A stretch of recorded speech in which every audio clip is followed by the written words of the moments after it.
Looking at stimulus spending grilling, that is what's happening today. Federal Reserve Chairman Jay Powell and Treasury Secretary Steven Mnuchin will testify this morning before the Senate Banking Committee. They will do so by video conference. They will speak on coronavirus relief efforts, including their respective emergency lending programs totaling $500 billion, as well as the $530 billion Paycheck Protection Program that we have been talking so much about. My next guest thinks that the focus should be on making sure mid-sized businesses have the cash flow to survive this crisis. Joining me right now is the chairman and CEO of EY Global. He is Carmine DeCibio. And Carmine, it's always a pleasure to see you. Thank you so much for joining us.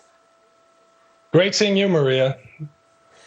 Let's talk about those mid-sized businesses, because this has been one of the issues around the PPP program, right? That, you know, the rules were so strict that you get the money, you have to hold on to the money for 8 weeks, and you have an 8-week period to send 75% of the money out the window to employees, and you can only use 25% of the money on other things like your rent and your overhead expenses. Now we're hearing that those rules will be loosened. Is that what you're referring to? Tell us how you get the money to those much in need mid-sized businesses, Carmine.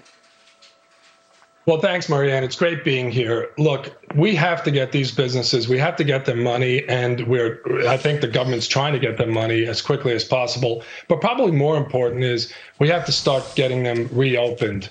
You know, at EY, I know most of you think that we only work with large businesses, but actually 70% of our business is with mid-sized companies all around the world.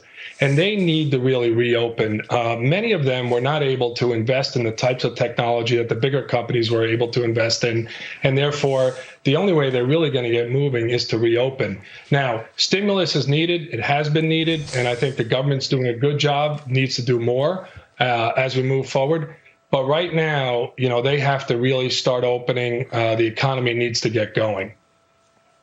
How has it been so far in terms of these reopenings? I have to assume that Jay Powell is going to say the same things that he said last week when he was on his virtual testimony in front of the Senate. He will also he spoke to 60 Minutes and he said no central banker ever will say otherwise. Keep in mind, we are committed to using our full range of tools to support the economy in this challenging time, even as we recognize that these actions are only part of a broader public response. He also said, until we are confident that the economy has weathered recent events and is on track to achieve our maximum employment and price stability goals, we will keep rates near zero. Is there anything other than these main points that were made last week that you're expecting him to testify today?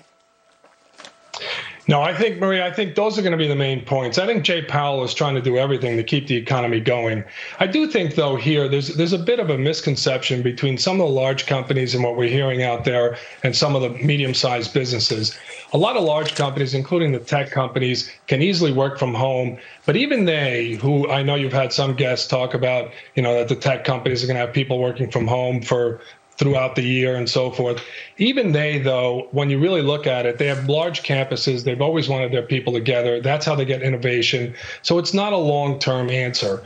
To me, we have to get businesses open. Jay Powell's doing a good job in terms of making sure that he uses everything under his power. And I do think that this is really by sector.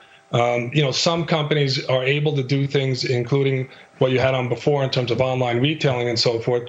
But others, including hospitality, travel, have to reopen.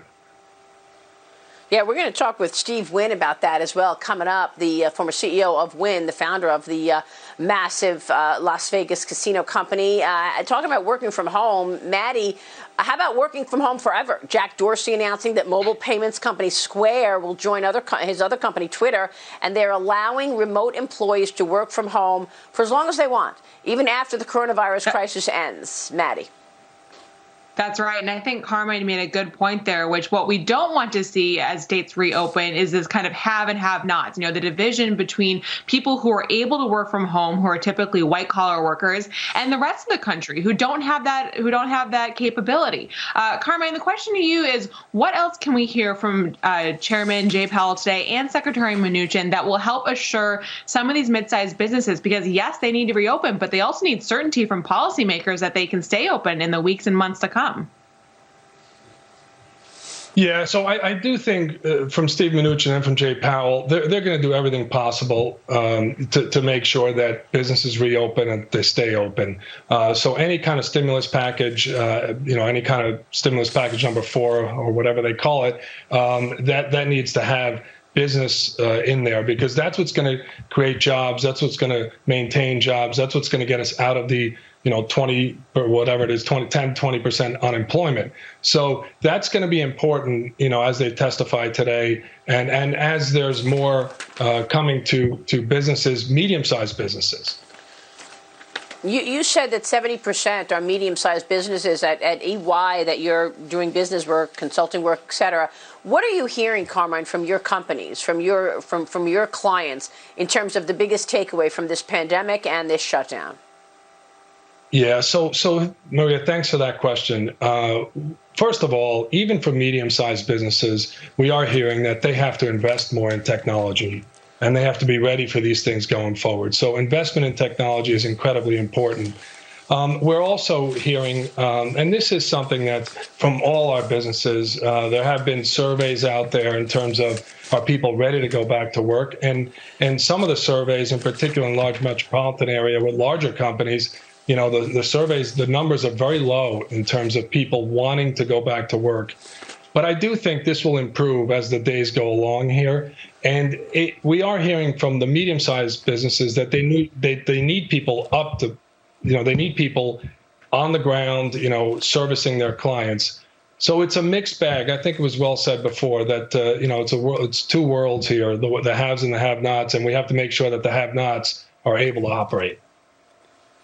All right, we will leave it there. Carmine, it's great to see you. Thank you so much. Stay safe. Carmine DeCibio is the chairman of EY Global. Coming up, California Congressman-elect Mike Garcia.